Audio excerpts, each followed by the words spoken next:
Hi, guys. I'm Becca Otis from Five Lines Pottery, and I'm located in Van. And I'm Ryan Durbin from RD Ceramics, located in Highland Heights, Kentucky. And welcome to Wheel Talk.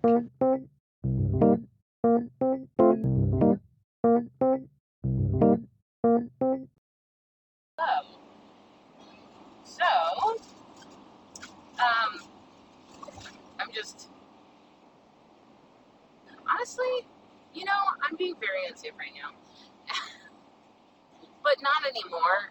I was just looking at my phone, and I'm driving, which is bad.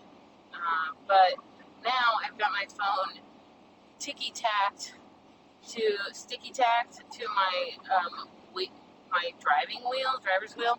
The yeah, the wheel, and steering wheel. That's what it is, the steering wheel. And I'm not looking at it. I'm just talking into it, and I believe it's recording. So if I talk for an hour and it's not recording, then yeah. So it's 11:30 right now. It's a Monday, and I'm driving back from Louisville, to all of you people out in the other parts of the world. Louisville, and I'm driving back to Indianapolis. And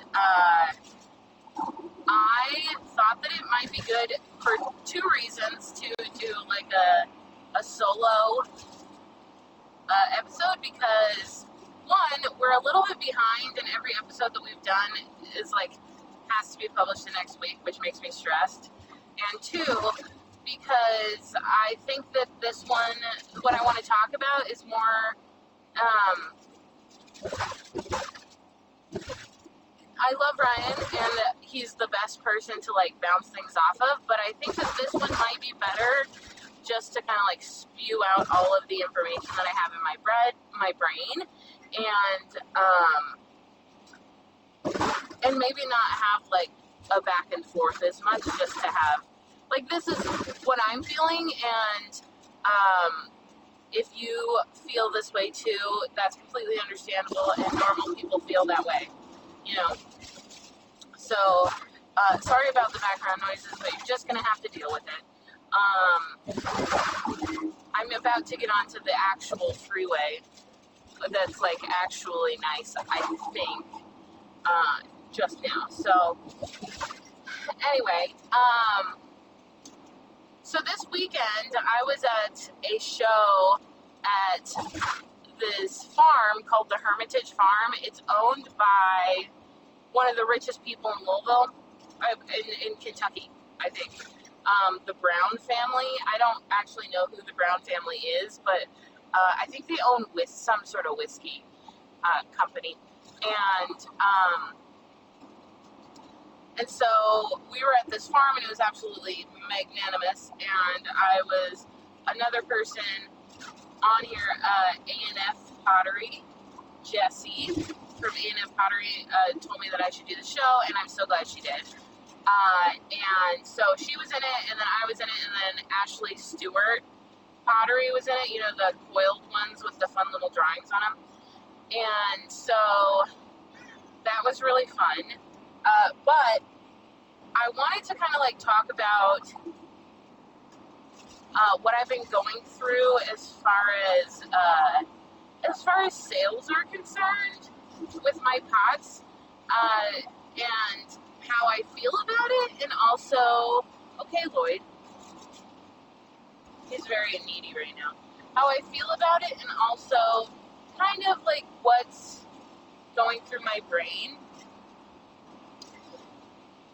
So I've constantly been telling people recently that I have the best work that I've ever had. I am at the peak. I feel I'm at the peak of my art / pottery career.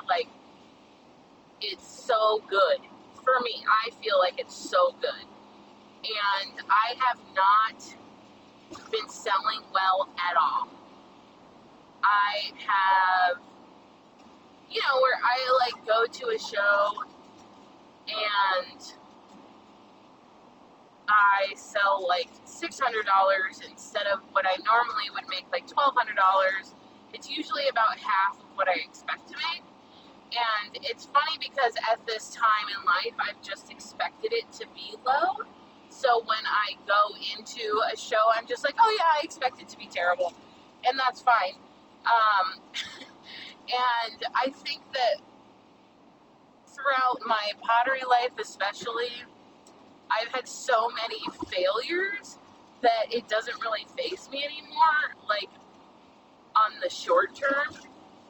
But I do feel like over time it is wearing down my like will to do pottery.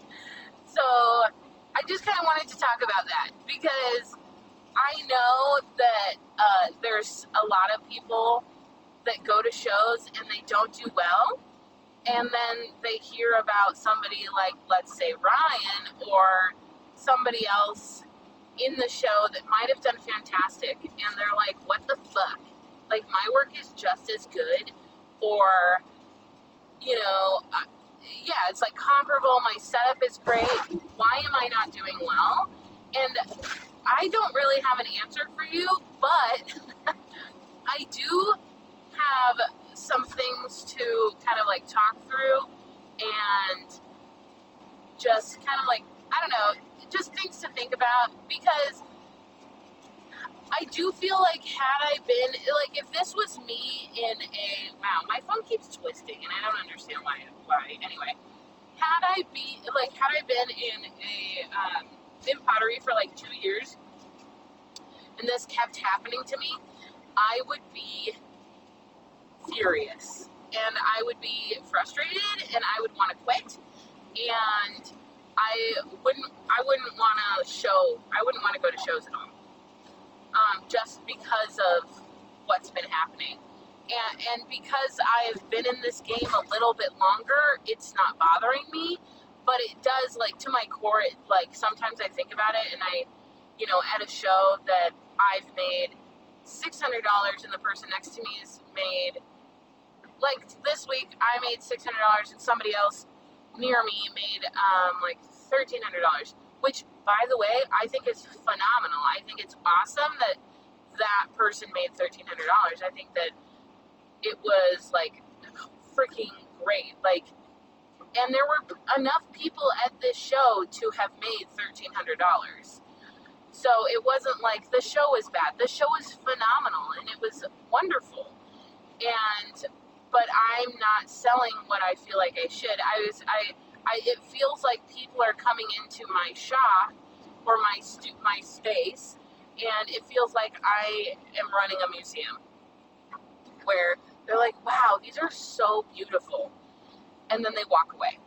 You know, they look at them and then they walk away. And it doesn't matter. It's the jewelry and the pots. And like last week I had a really good show. And so I was like, oh, maybe it was just like the summer. But then it kind of went back to, the norm. And so I think that there might be two reasons for that. The show last week, there wasn't a lot of time to think about anything, and there wasn't a lot of time to talk. So, like, it was really loud, so I couldn't, like, just banter with people. People had other things on their mind. They were walking through, like, lots of things to look at. And so, like, when that show was over, I had made $500 less than Ryan. So I was like, okay, once I've taken that information from that show, I look at it and I say, that means that it's me. The reason that I'm not doing well at these shows, there has to be a reason of why I'm not doing well, and I think the reason is me. And to be able to be confident in saying that and not be like, oh, something's wrong with me. It's just that something about what I am doing at these shows is wrong. Maybe I'm not, you know, just like I don't have a story for everything correctly. Like maybe I'm a little less personable when people come in. Somebody was like, but you're so personable. I was like, I know. Maybe I'm too personable. I don't know. Like, maybe I scare people away. I'm not positive. I don't know. But I do know that my pottery is not bad. I do know that the quality is there. And that's what's so frustrating, but also what makes it okay for me is that, like, it's me. It's not my pottery, it's me. And so I'm like, okay, well, there could be worse things. It could be my pottery. It could be the stuff that I'm making people don't like, but that's not it. And I know it's not it because I had a woman today come in from the Kentucky Contemporary Music Museum of Art.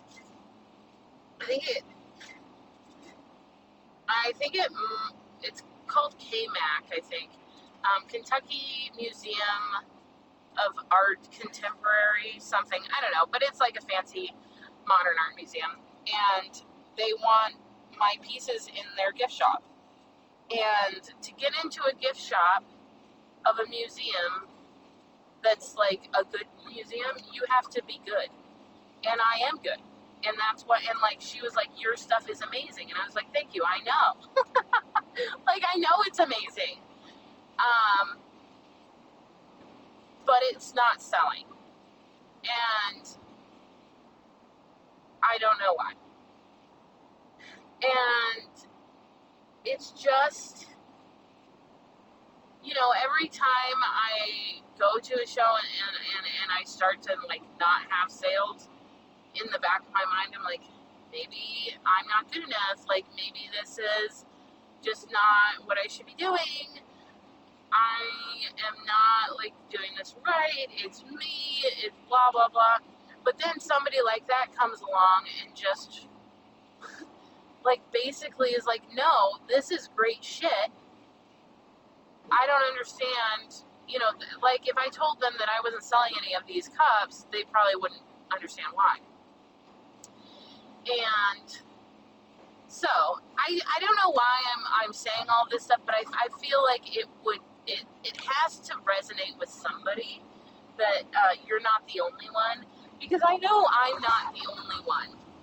I know that I'm not the only one that is out there and has amazing crap and it just like doesn't move.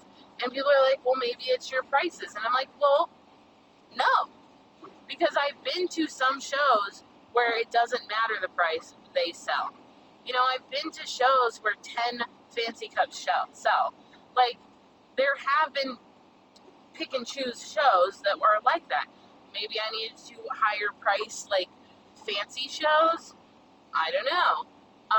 Maybe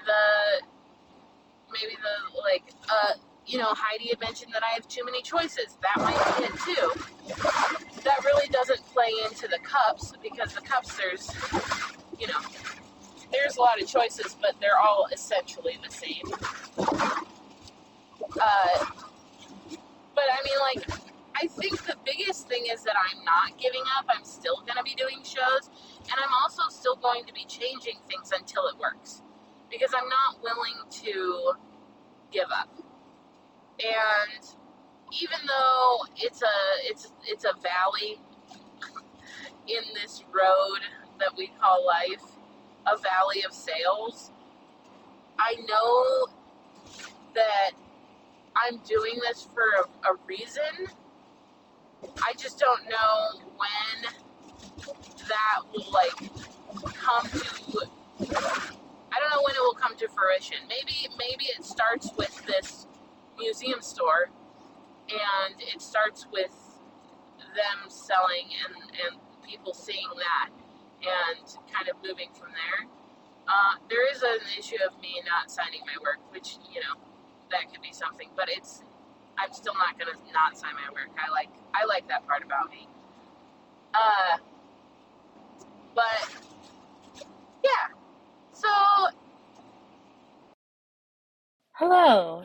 I'm coming to you here like a week later.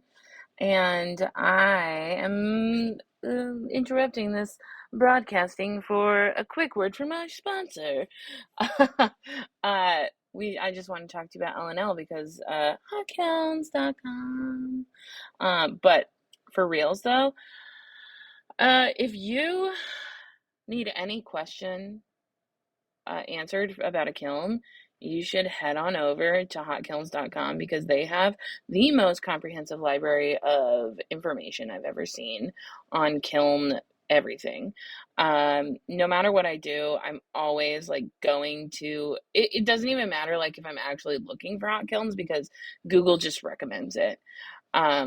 If there's an error code, if something failed, if you have an issue with your thermocouples, your relays, your elements. They have videos, they have articles, they have everything. And like, not only that, but they have like multiple options, because sometimes something happens and you're like, that's an error code, and that's not what it normally is. And they're like, well, have you tried this? It's all there. It's literally all there. I use it for everything. And I don't even have, as we know, I don't yet have an L&L kiln. I have a Conart. So I still use L&L's website for that. And if you have any kiln, just know that their website is there for you. You are still in the club if you want to be. Okay, that's it. Back to my really horribly audio bold drive that I tried to make better, but I don't think I did. Anyway, you can find all of the awesomeness about kilns, and you can also find kilns at hotkilns.com. What do we do what are the things that we can change if you're going through something like this where there's no real explanation to why people aren't buying your stuff, because everything that they say is positive. So when they come into your booth, they're like, wow, this is amazing. And then they walk out. What can you change to make it less amazing and more wanted, I suppose? And I think, like, as I kind of, like, think about it and as I've been pondering it, I wonder if the things that you can change are, like, Ryan wears, like, a fancy shirt. Well, not really a fancy shirt, but, like, a button-up shirt when he goes to shows. I tend to wear, like, in the summer, I tend to wear, like, shorts and a tank top. Or in the winter, I usually wear an apron, and I actually think that the apron helps me sell more than having, like, a tank top or whatever, because they're like, oh, she's an artist, blah, blah, blah. I do think that the way you dress matters, unfortunately. I wore makeup last week, like I wore mascara, and maybe I looked more alive, maybe. So, like, but then again, somebody who's not the same size as me could wear a trash outfit and probably sell better.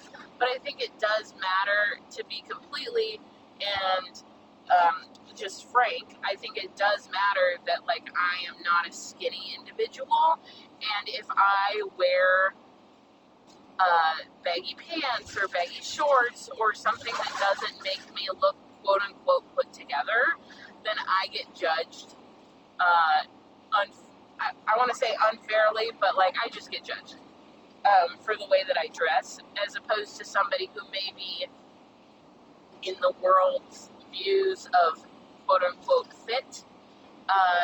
They would get judged a little less, just because they don't have the hurdle of, like, just being fat, So I do think that matters, and I think that I'm curious to see how the winter shows that I have like 2 more winter shows.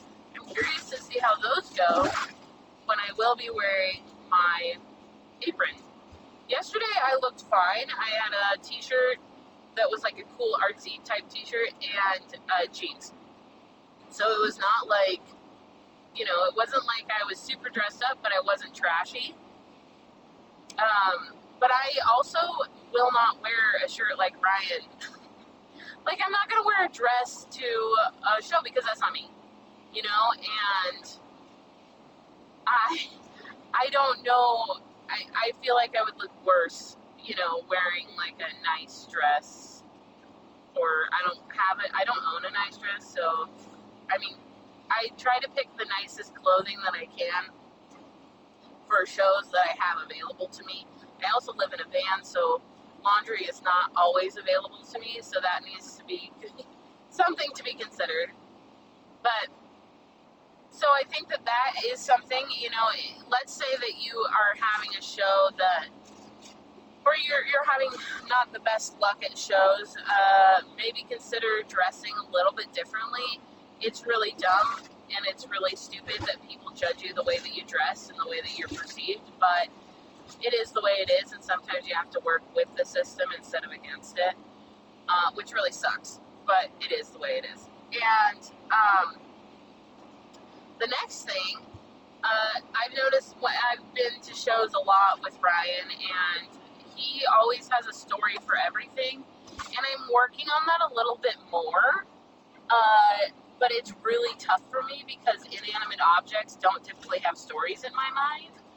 But you know, I've been trying to say a little bit more, yeah, the cups are sanded to 1600 grit. They go through 3 firings instead of 2. They're very tactile, blah, blah, blah, blah. Like, you know, saying those stupid things to kind of like get people thinking about it more. I'm trying to work on it with the jewelry because I have no idea what to say.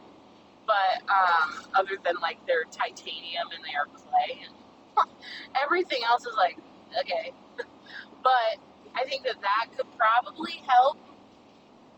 You know, as we say, the longer they stay, the more they pay. So those are like the 2 things as far as like what you can immediately change. The third thing that I've been working on is, you know, narrowing down my color spectrum. And it's funny because I've been talking to, you know, when people come up, I always say like, yeah, it's funny, my friends think that I have too many choices, and everybody's like, no, you don't have too many choices, they're lovely, but then they don't buy anything. So, I do think that it's one of those subconscious situations where if they're not given all the choices, then they tend to buy a little bit more. And so I am working on narrowing my colors. I'm going to do a shiny version that's going to be for wholesale, I'm hoping. And then I'll do a matte version of those colors, or maybe like a brighter version of those colors. So there will be 12 colors when I'm in person and only 6 colors for wholesale. So, or well, I guess 14 colors in person and 7 colors, because I always forget that white and black exist. But I have 5 colors and then white and black. So I'm working on that, and I'm hoping that that'll help. But that really doesn't have anything to do with like the cups, you know, like people aren't buying the cups. And I wonder if like I went to a show just with cups, if I would sell them, or if I wouldn't.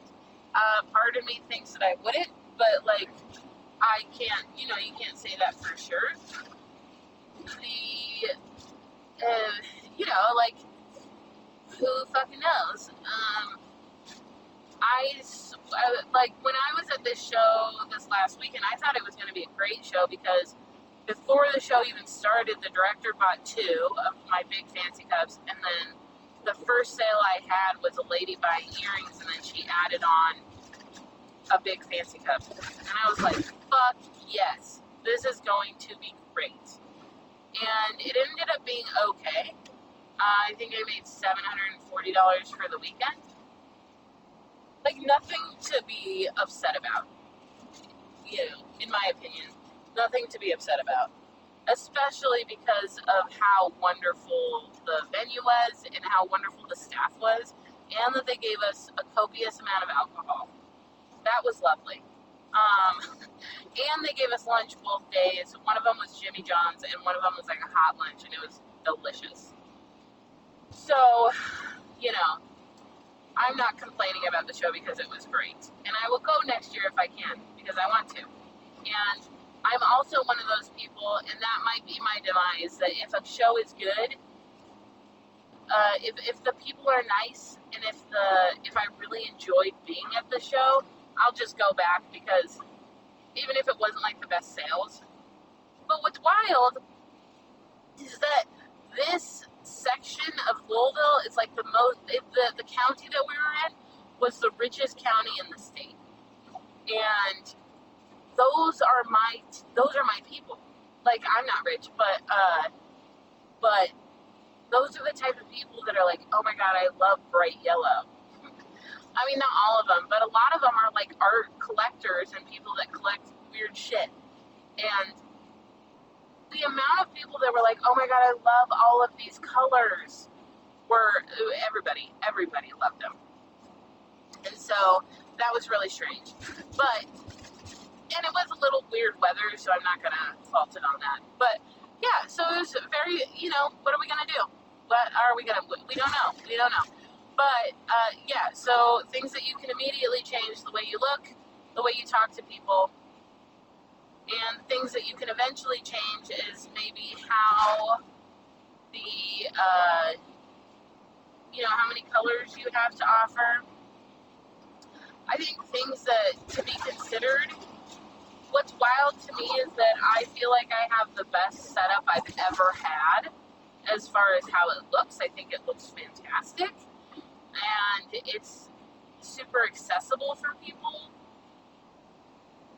And I don't know if I, it's one of those things where it's like, okay, is it me saying I love how this looks, but maybe not everybody loves how it looks? Or is it me saying, no, it's freaking fine?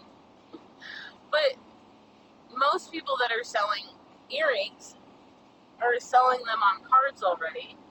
And that's the norm, and I'm always somebody to push the boundaries of normal.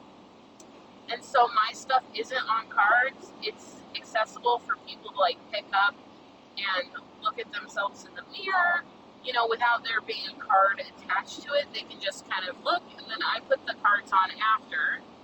So is that a fault? Is that something that I am doing wrong? That's something to be considered. But all of the high-end, I would say all of the high-end jewelers that I've seen at these shows typically have the same type of setup, where most of the high-end jewelers, where it's more of an experience, and you need to take some time and just kind of look at all the things, and instead of just grab it. But maybe that's what I need to do.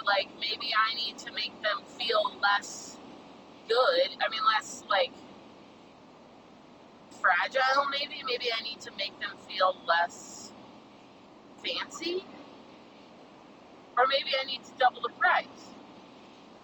I don't know.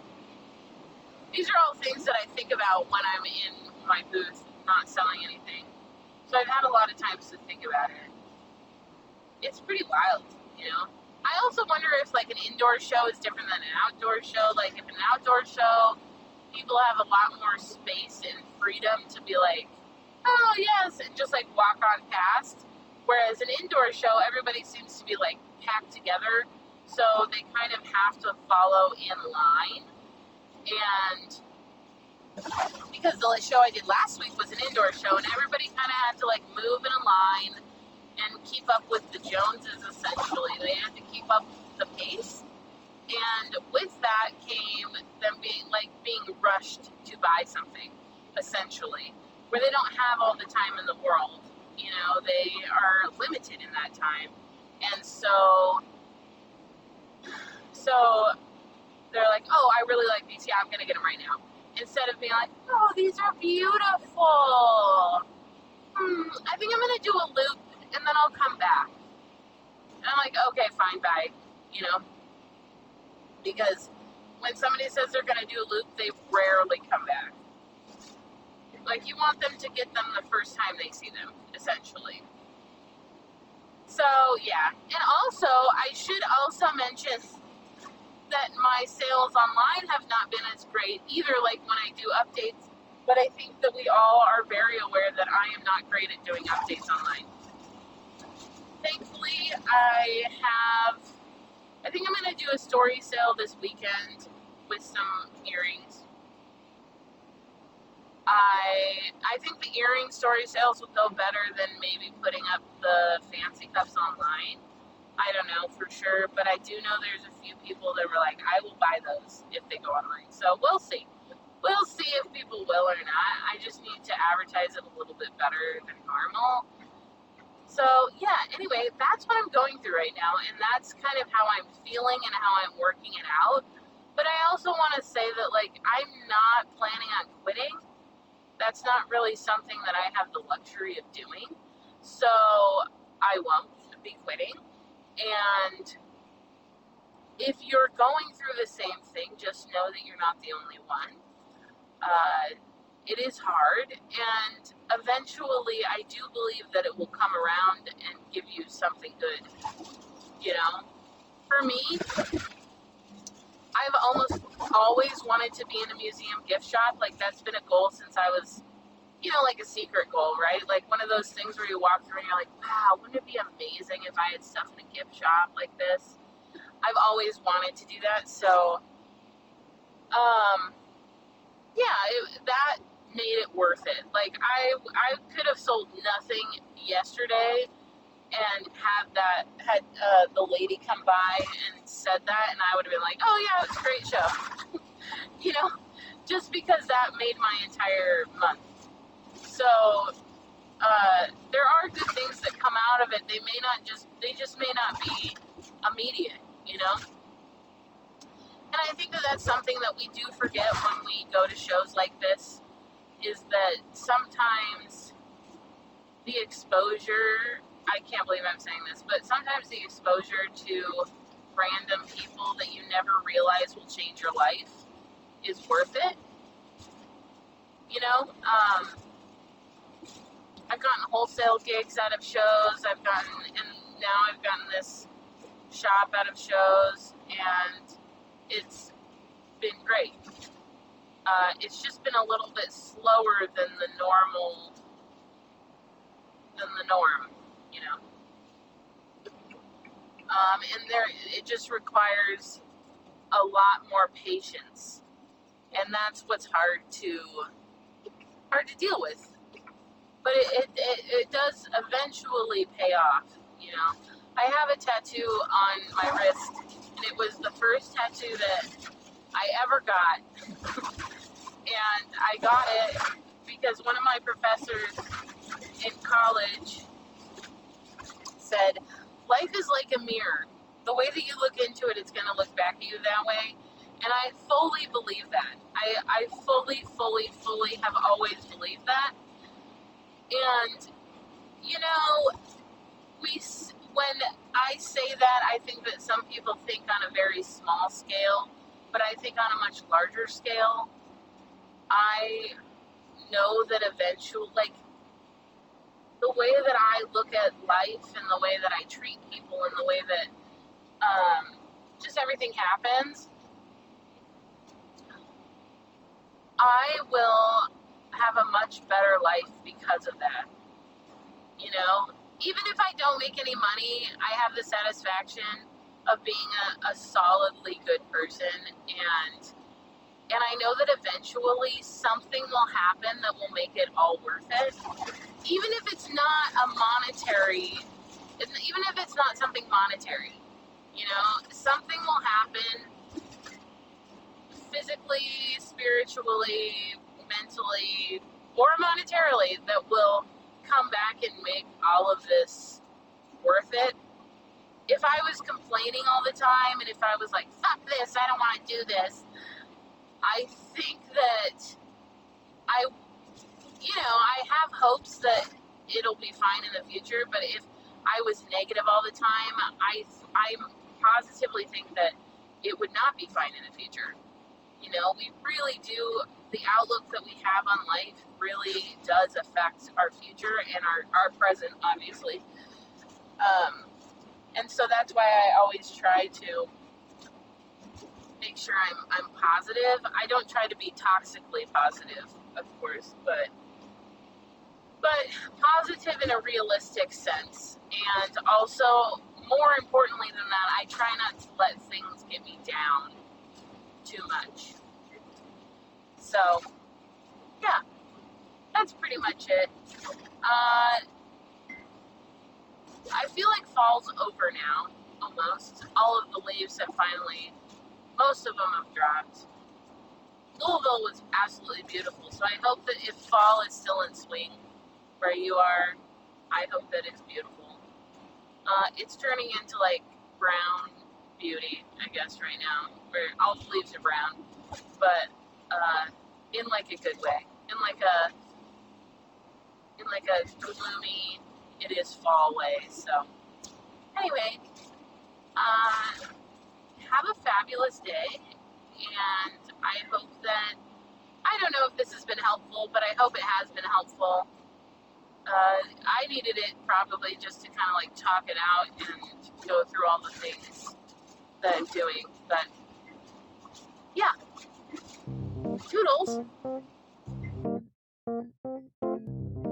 Hey everybody, thanks for listening to another episode of Wheel Talk. This podcast is made possible through the contributions of all of our listeners who always ask us great questions, leave us reviews, and contact with us through social media. Thanks to all the fellow makers as well who take time to be interviewed and share about their lives and businesses. And thank you to Ashley from Boldover Ceramics and Lindy from Lindy Garner Ceramics for their assistance on the Wheel Talk Podcast Instagram. You are invaluable. Thank you to everybody.